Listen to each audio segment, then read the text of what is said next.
Hello, everyone, and welcome to another episode of the Triple Dub podcast. We are so excited to be back. How is everyone doing? Good. No complaints. Good as we can be. Right.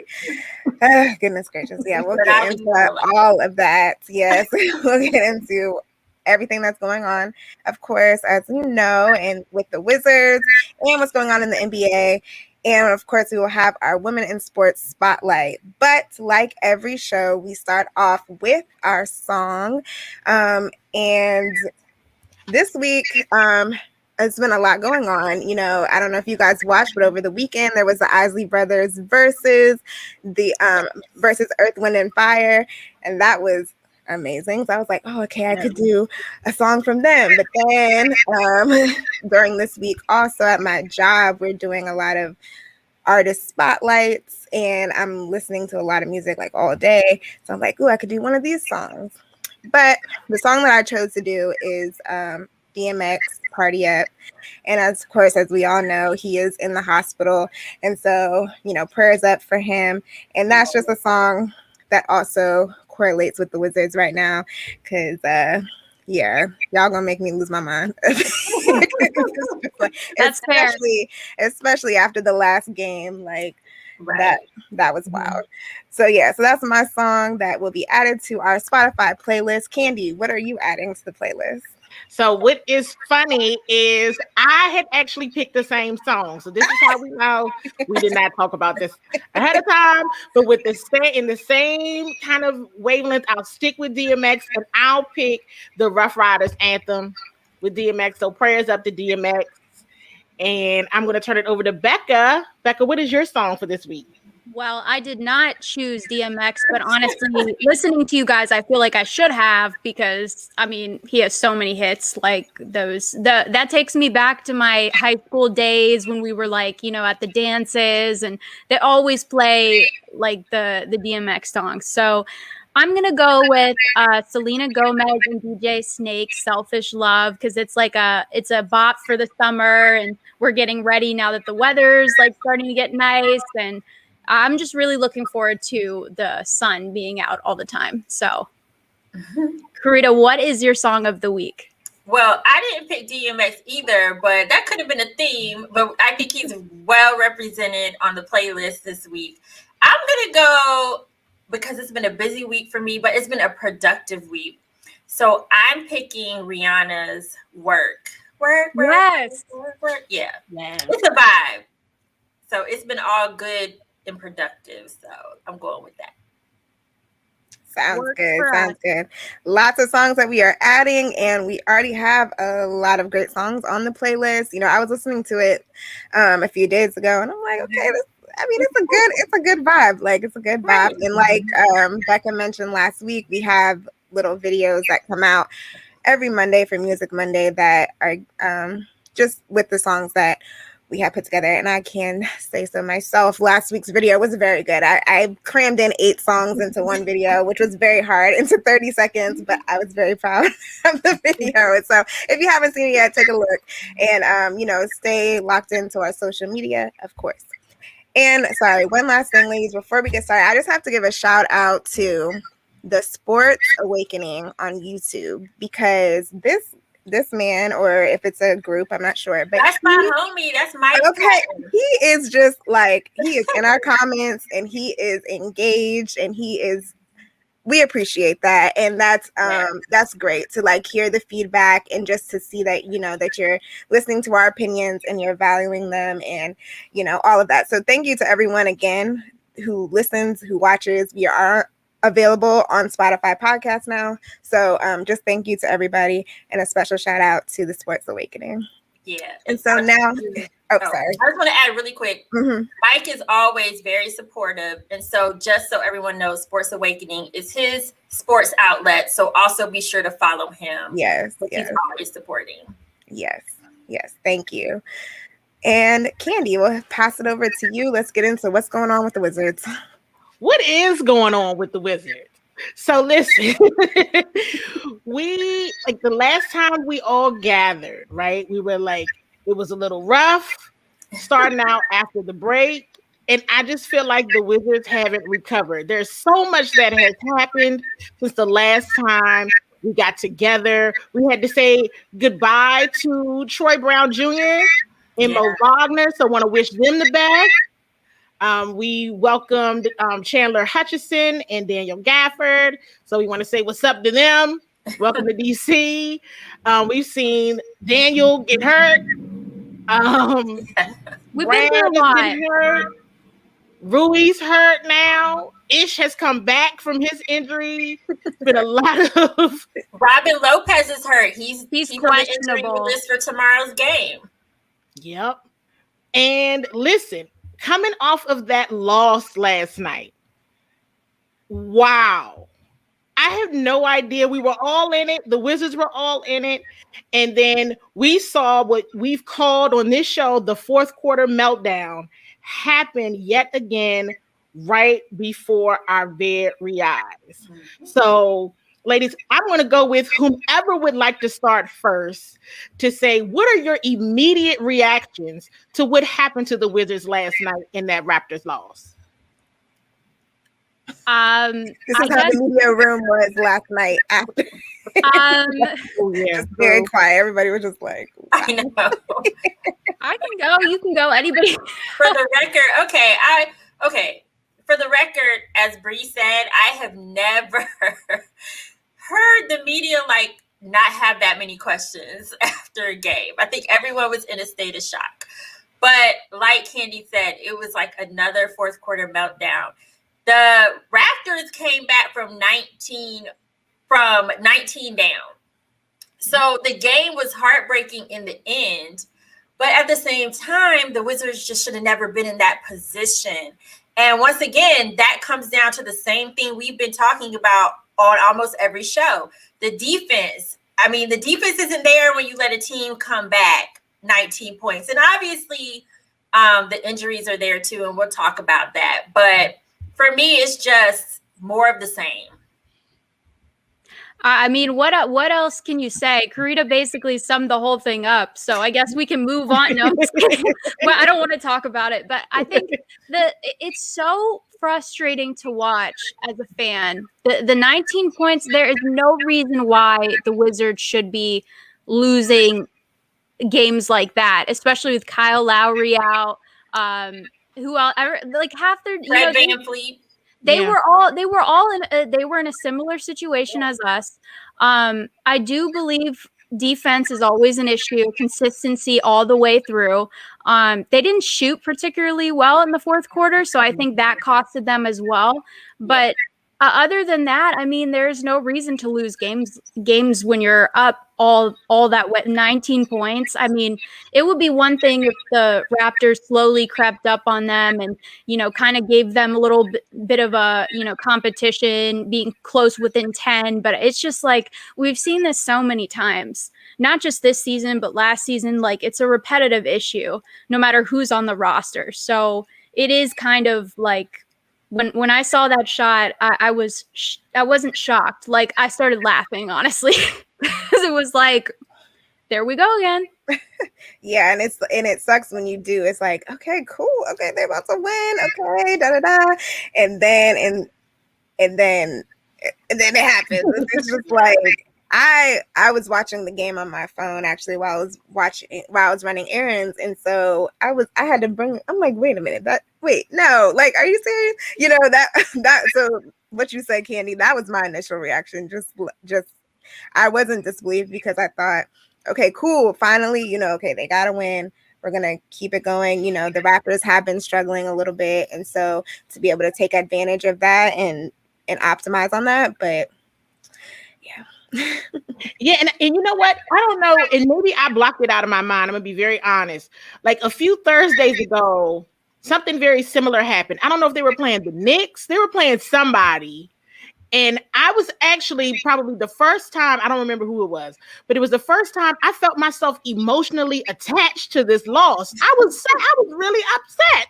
I was in the press conference afterwards, like, I can't believe this just happened. And so now, kind of to Becca's point, you get numb to it, or it's kind of like same old. Expected. Mm-hmm. Yeah. But I will say, I didn't expect that to happen like that. Yeah. Like, yeah. You know, I just didn't. And that's a heartbreaking way to lose. Mm-hmm. And I just know as players, like, it's got to be exhausting. Like, I'm not even playing and I'm exhausted. Right. Yeah. It's like they're so repetitive in the press conferences, you know, like I can't help but wonder like what their real thoughts are in the locker room. It's like there's so many times, you know, Scott Brooks can say the same thing, or Russell Westbrook, or any of them. You know, it's like at the beginning of the season when they were struggling, they were able to kind of keep themselves motivated. Like, you know, it's going to take a while to figure it out. We're a good team. We believe in ourselves. But now it's like, I mean, the season's closer to the end than not. So what do we do? Like, what happens going forward? Yeah, to that point, I hear Scott Brooks say almost after every loss, like, we didn't make shots, we turned the ball over. Like, those are the two like recurring themes. And it's like, you know this, so what you gonna do about it, you know? So Scotty, what are we doing here? Right. It's like, bring out the violin. It's been years of that. So look, I'm not taking shots at Scott Brooks, but I'm just saying, like, you know, no matter who has been on this roster, it's been the same thing every single time. So I'm starting to come at a loss as to what this team needs. Well, we talked about that. So y'all make sure you check out our earlier episode. Is it the coaching or nah? And you tell us.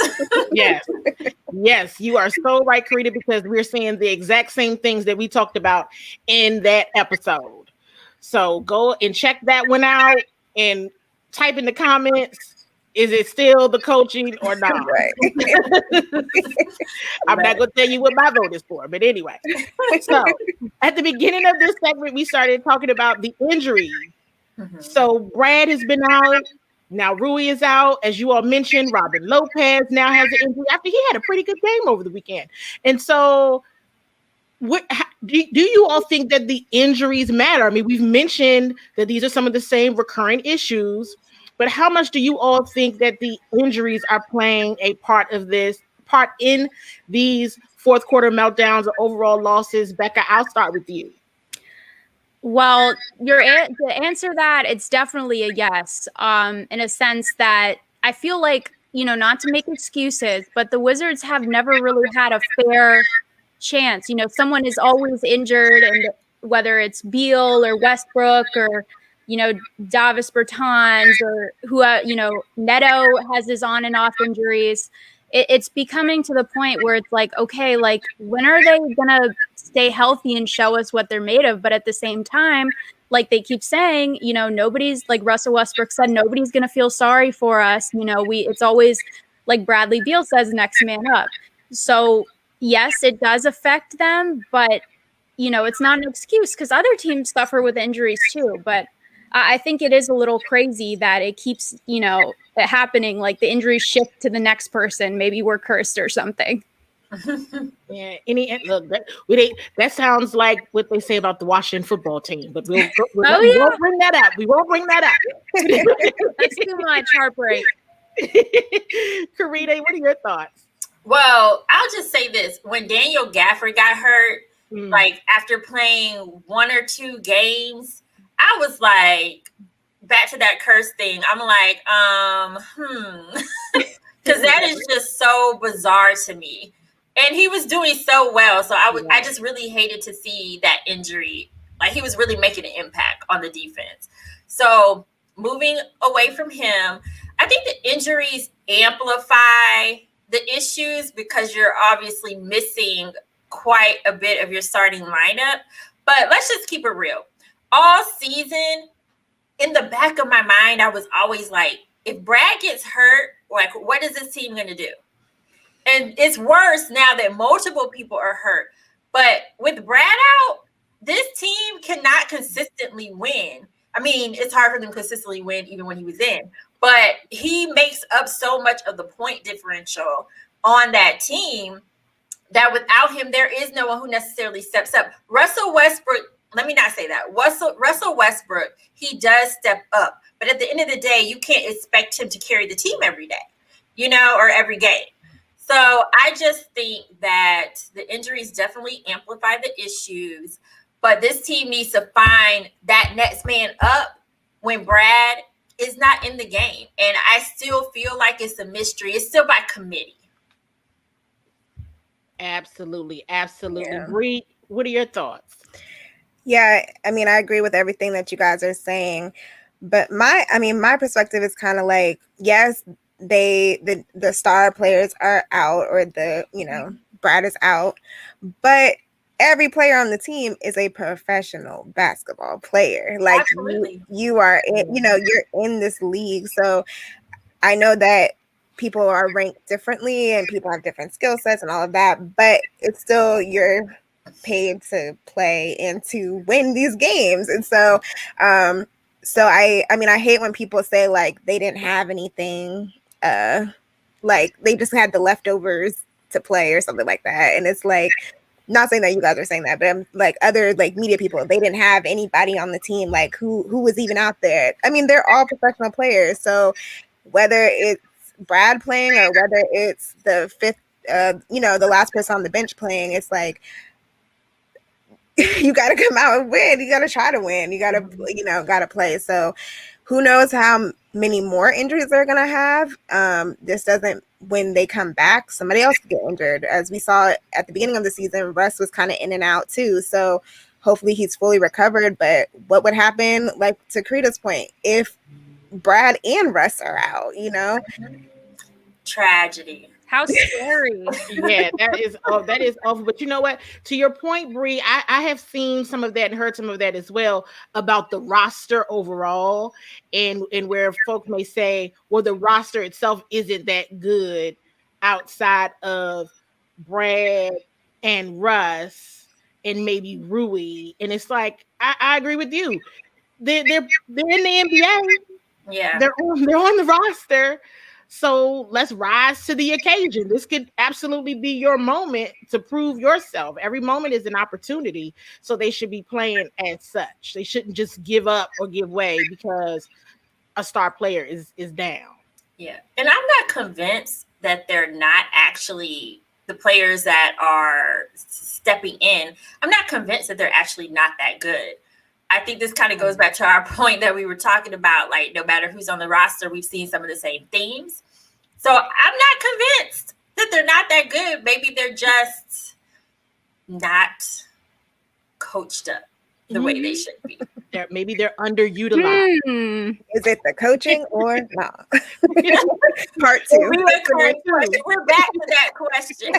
Scott Brooks, you are like 2 episodes away from getting flamed up. Okay, like I'm just warning you right now. It's gonna get scary, man. Hey, listen, and we talk about it just so everyone is aware. We talk about it. Are we gonna fire them up this episode, or are we just gonna say? We gonna play nice. Yeah. I think we've been pretty nice to Mr. Brooks. We've been playing nice, so. So a positive note. I feel like it's positive because we have to search when we're talking about the Wizards for something positive. And his name has already come up in this episode. Is Russell Westbrook. Mm-hmm. So Russell, with Brad being out, we have seen Russell Westbrook be the leader. Russell Westbrook breaking all kinds of records. I mean, what we have seen him do just as an individual player from the triple-double perspective is amazing. I'm almost certain he will close in and potentially surpass Oscar Robertson's record of triple doubles, which would be phenomenal. Something that I know that I never thought anybody would see happen. We know there was a bit of drama last week between Russell Westbrook and Stephen A. Smith and all of that. But from a Wizards perspective, I want to ask you, ladies, what are your observations overall from Russell Westbrook? Yes, the team is losing. The team is losing, but I feel like he takes so much accountability for the losses. I believe it was after Saturday's game where he said, this loss is on me. I put this one on my shoulders. This is my fault, and I have to do a better job of leading this team. So I will start with you, Carita, on what are your thoughts and just observations overall on Russell Westbrook? No, he's definitely been an excellent leader since he's come onto the team, especially with everyone, but especially with Rui. And unfortunately, Rui has his injury, but we've really seen like their relationship grow on the court. And I just really love how you see Rui responding to Russell's instruction. And it's really making him a better player. And we've seen Rui have one of the best months that he's had in his career prior to his injury. And like you said, Candi, Russell, he says a lot, like, this is on me. This loss is on me. It's on me. And I think that is very noble of him. It's not just on him, but I think it's very noble of him to take that on as really the only veteran on that team, because he's the oldest. And he really takes pride in being a mentor. And I really like that about him. Like, people can say whatever they want to say about him. We all know he can be a little snippy sometimes in the press conferences. But one thing that you can never question is his dedication to the team that he's on and the players that he's playing alongside. Yeah. And definitely like piggybacking off of that with his leadership. Even before, when he was injured, he was still very involved. He was still engaged in the game. He was standing up on the sidelines and, calling out plays and, pointing and telling people what's, and that kind of thing is great to see, that it's not, that he's not just sitting on the side. It's kind of like, oh, okay, just watching it. But he's always engaged. He's paying attention. He's pulling players aside, and all of that means something to all of these players, like what Carita said, since he is the veteran and he is the one that they're looking to, including Brad, that they value what he's saying, and he has the stats and the numbers and the years and all the other stuff to back him up. So yeah, I mean, you're right. To be fair, I think that Russ gets a lot of criticism that he doesn't necessarily deserve, because, as Carita stated, he did come here to be a leader. He came here to be that vet. He didn't come here to necessarily carry the team. He came here to be a leader in a sense that, he's there for the younger guys. He's there to, point out ways the team can be better, because he's been through it all. But at the end of the day, this is Brad's team. Not saying this is Brad's fault that they're doing so bad, because, it does take an entire team. But Russ has been nothing short of spectacular. There are some things that he does that negatively impacts the Wizards, during the games, such as the turnovers and, the pull-up threes and, the narrow view of the court sometimes. But I just feel like he's been a bright spot for the team and for the younger guys. So I mean, triple double machine, what else can you ask of him, really? I just want to say the reason I'm chuckling is because when Becca brought up like the turnovers, it is so funny when like they asked Coach Brooks about Russell Westbrook, and he's like, I've told you from the beginning, like, he's a great person, he's a great leader, and he like advocates for Russ, but he always brings up the turnovers. And it's like, Coach Brooks, like, hold that for like the next question or something. Like, he does all this bragging, and then he'll be like, but he does turn the ball over a lot. He does. And then Scott Brooks, one game he said, he knows that he shouldn't be shooting those threes. I have to twist his arm a little bit. He as much as he compliments him, he is honest about his game. So he is. Yeah. I mean, you guys are right. It's interesting, and it's actually kind of cool to have an all-star, an NBA MVP on the team, again, the triple-double machine. It's all not necessarily translated from a team perspective, but it is still the Russell Westbrook. So it's always cool to see how he's impacting the players, because one thing that you brought up, I'm so glad you did, Carita, is Rui's game has absolutely changed. And I'm with you 100%. I truly believe that's all Russell Westbrook right there. Like, he's definitely forming into that player that they say, oh, he can guard the 1 through 5. He can do this. So let him do it. Yeah. And they've been putting him out there, and he's been showing up. He definitely has. And even off the court too, as we've seen on the he's been very outspoken on the press conference. Where does Rui come from? He really has. Wait, I'm starting to laugh a little hard. You're right, Bree. And you are correct. Like, where did that new personality come from? I know, it really, it's like a whole new Rui. Well, he tells it like it is. Yeah. One time he was like, do I have to answer these questions in both Japanese and English? Can't y'all get subtitles or something? I'm tired. But I will give Rui credit because he had a criticism and a solution. Yeah, he did. He didn't just complain. He brought a solution. Yeah, so, right. I mean, subtitles. Listen, Rui, this is a Netflix, but maybe they can work something out for you. So.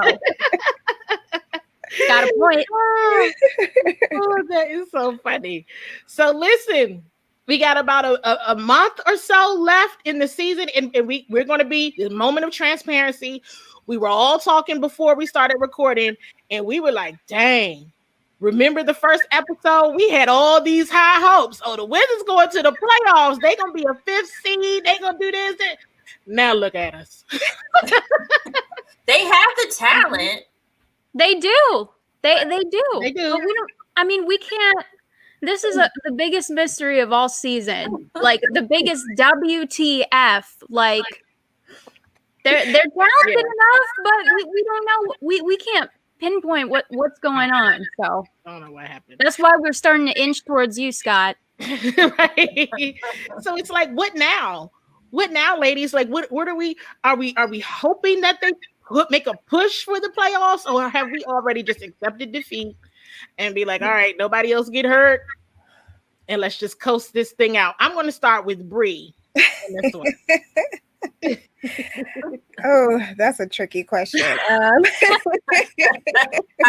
heart wants them to go for it. Loaded question. Right. Your heart wants them to go for it, but yes, of course. I mean, we will be watching these games, so no, I do not want them to give up. Please, like, continue to push forward and to, make it to something. I won't give them a, playoffs or finals or anything like that, but just keep putting it out there, keep playing, like not giving up. And yeah, I'm definitely praying no more injuries. I mean, I will never say tank. I don't believe in that as a fan. I don't think that's how athletes play. But what I will say is I felt like they should go for a playoff push in February when they were performing. But after the All-Star break, they've gone, 2-15? I mean, I'm not sure what the exact record is, but at this point, I don't want to see another 9th pick. I don't want to see another, average. Like, we need that Cade dude. We need Jalen Suggs, whatever. I mean, we need those guys. We need somebody who's going to, we need something else, because clearly it's not the way it's constructed. It's not working. So I'm with Bree. I'm not going to say, I think they should lose, but if this is the path they're going, then I'm not going to be disappointed with more losing. And I hate saying that. I think, the nature of this team, I will say, is to fight. So you're going to see them fight. I don't believe they're going to give up at all. I'll never say never, but I just don't see, it's just really hard for me to see the playoffs at this point. And yeah, unfortunately, I think they're just looking at next season. So I think that they need to figure out what pieces they have now that are viable for next year, and what they're going to do in the draft, and how this team is going to move forward. And it's unfortunate, but I am also just kind of concerned. This is like a topic for another day, but I am kind of concerned about what is Brad's feeling at this point. He stayed to help kind of rebuild this team. but you have to have hope, right? And I don't know if this season there were moments, but I don't know if overall this season feels like that hopeful. But that's just where I am. Right. I can't speak for anyone. And that's a key part of what I miss from us being actually at the games and us being in the locker room and all of that, is that you can pick up on like the body language or the side, or you can have like a side conversation with one of the players or something like that without, because on Zoom, it's like we're trying to read them. Even if they give us like short answers, it's like you're still trying to read what, everything about them, but it's kind of hard to do that. But in person, it's a little easier. It's not like blatantly easier, but I do miss that. So that way, like what Carita was saying, you can pick up on really Brad, even though it's like we know that he's disappointed, but like being around him, it's like you can feel it more. Yeah, I mean, they take so long to come out for Zoom. By the time they come out, however they truly feel is like suppressed.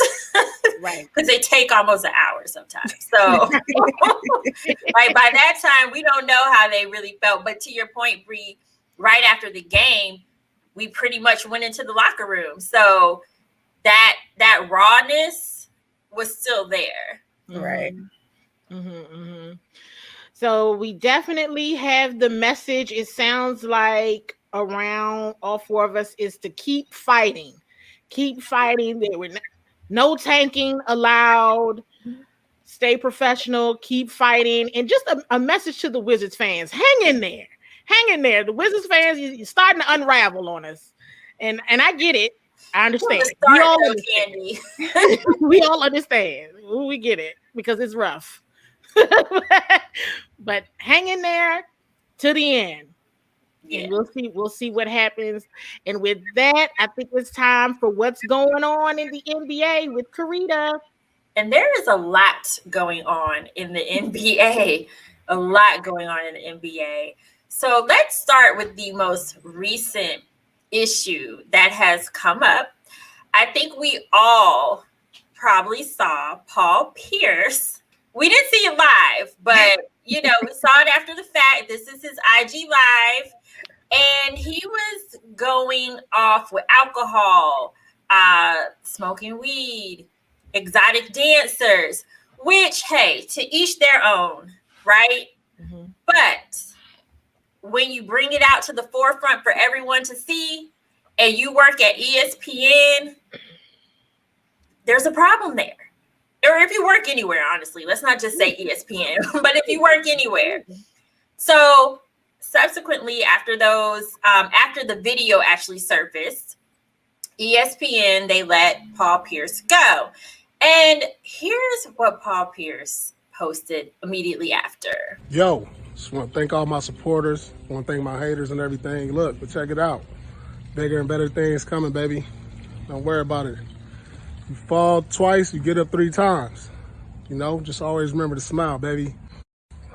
I'm good. Understands me. I posted something on my Twitter. You can check it out. It's at Carita C. Parts. And it came from a perspective of PR. And that is my background, my foundation. And something that I really caught in this whole fiasco is that after it occurred, there was no remorse. There was no statement, especially as someone who is like, oh, shoot, like my job is probably at stake at this point.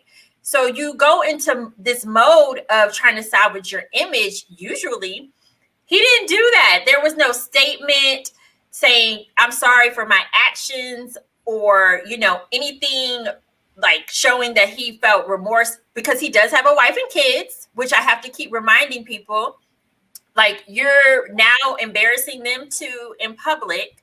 There was just zero remorse from him, as you saw in that video. And that was one of my biggest issues. I don't think it would save his job. I think his job was gone once he posted the video. But it's like he just doesn't care, period, point blank. And everybody's like, oh, well, he's made so much money in his career. He doesn't need the money. But you are still a celebrity. There's still future opportunities and future things that you have to think about. So it's not just that moment. So I tend to disagree with that, but I could go on and on about this, so I won't. I will turn it over and just get your opinion on this whole situation and really how he handled himself after the fact. Anybody who wants to go first? Yeah. Go ahead, Candi. Go ahead. Well, no, I agree, Carita. It's, I'm an advocate for everything doesn't have to be posted. And that's with anybody. That's with anybody. Because the way that things are in our society, to your point, if it gets to anybody's job, you could get fired. Yes, Paul Pierce has made a lot of money, and he has a lot of money, and it's fine. And then I saw some folks were saying he must have been trying to get fired. He must have been trying, and I'm like, and still, everything doesn't have to be posted. And it was clearly, to your point again, done without remorse. There was no apology. It was, oh, I'm good. I'm sure you are, Paul, but it's still a way that you conduct yourself because you are a brand. Paul Pierce is a brand. We know him as a former NBA player, now as an ESPN broadcaster, but he himself is a brand. So everyone has to keep that in mind when they're out in public, and especially when you have to be conscious of what you're posting. So wish he could have had a bit more remorse in that. And even more so, I feel like, hey man, enjoy your life, have fun.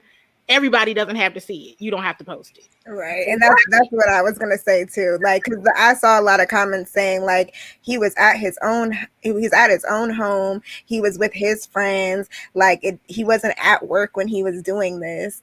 But like what we like with most of us, with your job, unfortunately, it's like when you step outside, especially if you're in the entertainment industry, you are representing that brand all the time. And so with anything, and we've seen it, like he's not the first person that this happened to. Like we've all said, whether it's a celebrity or an everyday person, like we've seen CEOs of companies that get caught doing stuff and they're, excommunicated or whatever. So I think that was just the part that he messed up. Enjoy your life, Paul Pierce. Like you deserve that. Have fun. Do what you do. Whatever. Yeah, because I'm sure that's not the first time that he's done that. So I'm sure he's done that multiple times. He's gotten up, he's got to work, and everything was fine. But he knew nothing about it. Right. But it was just putting it on the yeah. It's like everything was fine until he went on Instagram Live. Because listen, you are in your own home, Paul. You can do what you want. However, it becomes everyone's business the moment you post it on the internet, and you will have a digital shadow for the rest of your life with that, whether he cares or not. But from his reaction, he didn't value his job. Listen, Paul, you don't have to be a role model. You don't have to be the perfect man, but at least to show you at least felt a little remorseful. It would have been nice, but if that's what he wants to do, can't stop him. And I hope that he sent something separate to Rachel Nichols, because don't do Rachel like that, because his job was with the jump and everything like that. And, I'm pretty sure he did. He probably. I don't know by the looks of that video. I don't. He didn't care. He was like whatever, y'all. But after the fact, this video after the fact, I just can't even see it. That would be the right thing to do, but. Right. But to Becca's point, like you said, he did not value his job. And like both Candi and Bree said, he's a brand, and he didn't value himself as a brand either. So all in all, Paul Pierce, that's an L. And I just want to say one more thing. I am disappointed in the takes that I'm seeing that you mentioned, like, oh, well, he was in his own home. He was the fact that there's people out there that's missing the point of he still did something that was a black eye on his employer, and that no one cares what he was doing behind closed doors is the fact that he brought it out. Like the fact that there's a lot of people missing all that is like just blows my mind. But hey, it is what it is. It's not an anti-exotic dancer. It's not an anti you have to, drinking and having fun and hang out with your friends. It's not about that. It's just like everybody does all this kind of stuff all the time, but it's not everybody's business. That's the bottom line. That's right. Exactly right. Well, I'll close that segment by something I saw on Twitter, which cracked me up.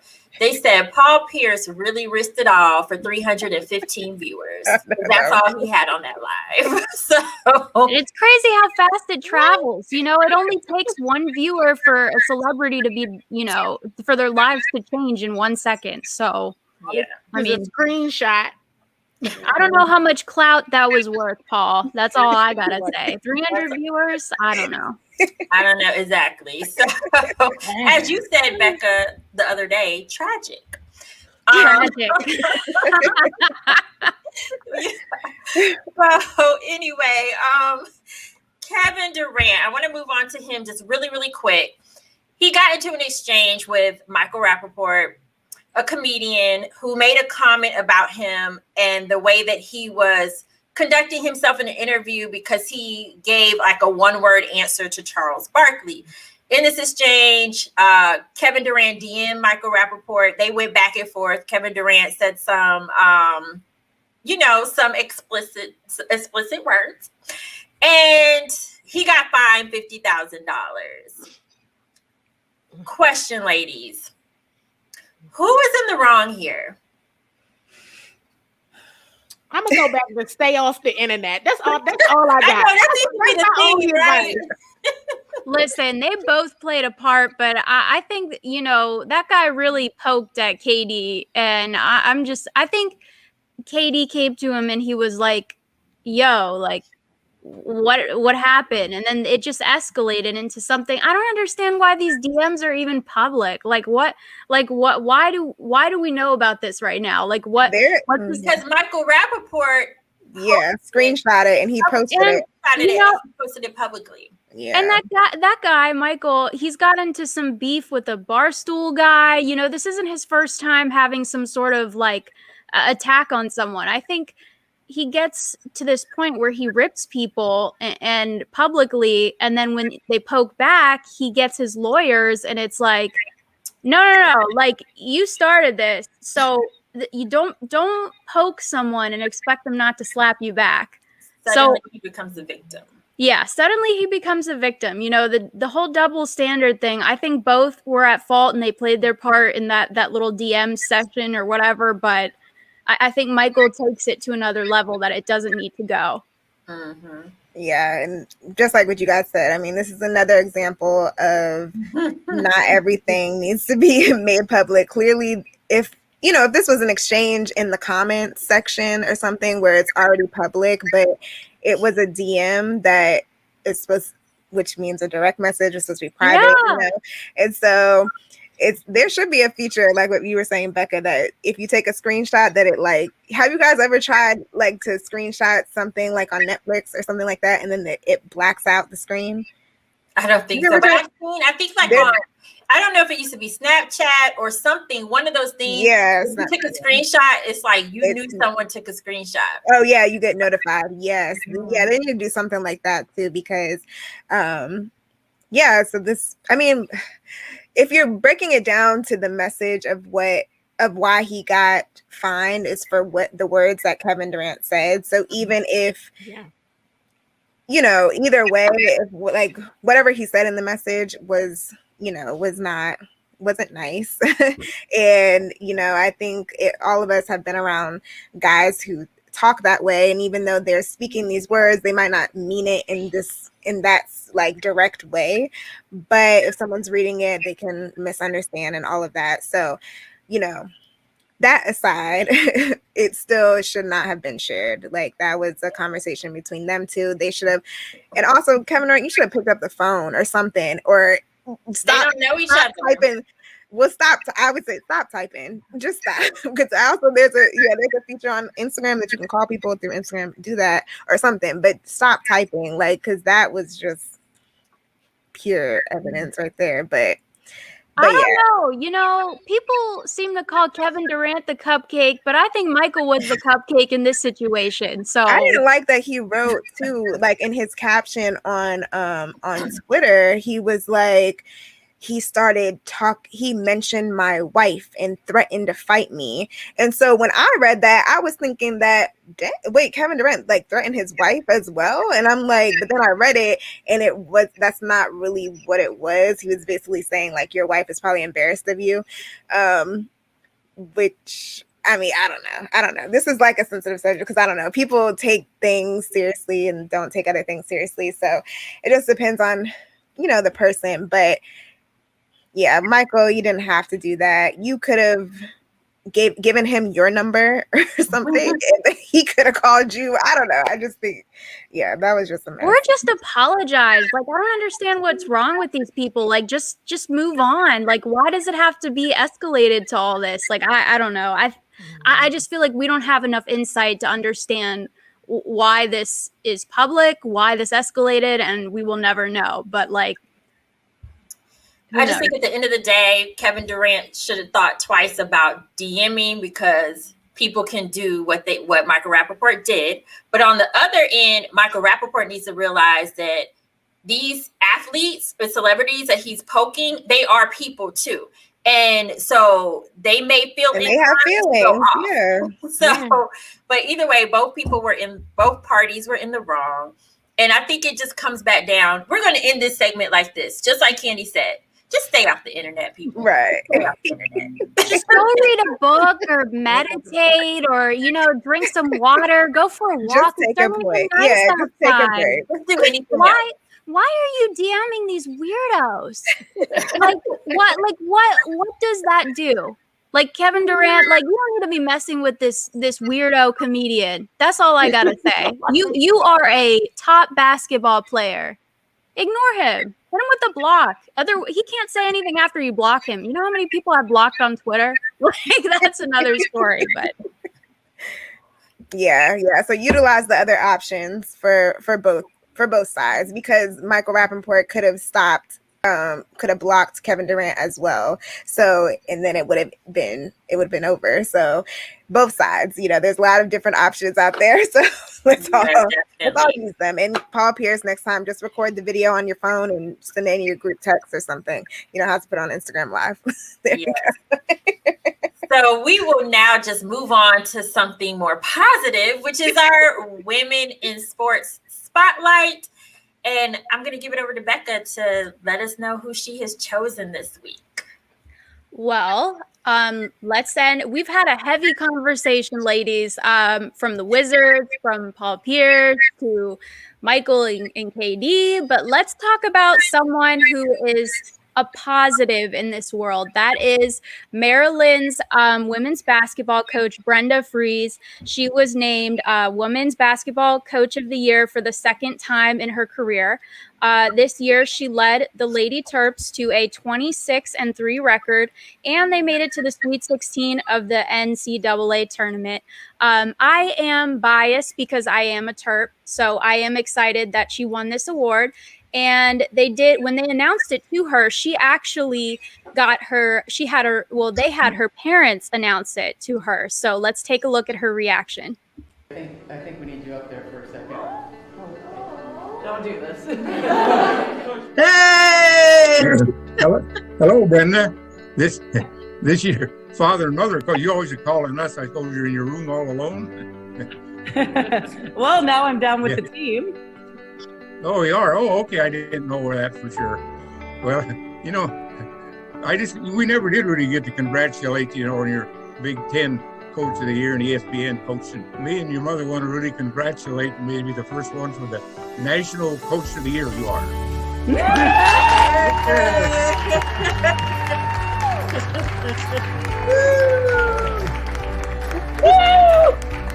We're so darn proud of you. It just almost makes you have tears in your eyes. As I was going to say, is makes it special when you have your own family and then you have your family here. None of this happens without people sitting right here.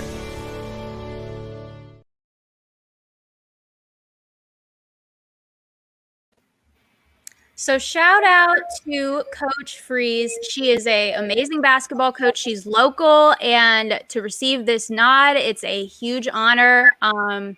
Yeah, so I think we should end the podcast on a good note like that. So Thank you, Brenda, for everything you do for the Terps. Yes, congrats. Congratulations. Yay, congratulations. Yes, that's brought tears to my eyes as well. That was I great. was crying, like almost about to start crying during that video. That's so special. Awesome. Especially within this time, it's like people are longing to be back with their family and their friends and have those moments to connect in and celebrate. So that was really special. That was great. And so thank you guys all again for tuning in to another episode of the Triple Dub podcast. We are very excited to keep talking the best we can about the Wizards and everything else that's going on in the NBA. Make sure to catch up on our past episodes on Spotify as well as on YouTube. And make sure to follow us on our show page, Triple Dub Pod, and individually, all of us, as you can see, our names on, yeah. And so anyways, so thank you guys again. And we'll see you guys next time. Bye.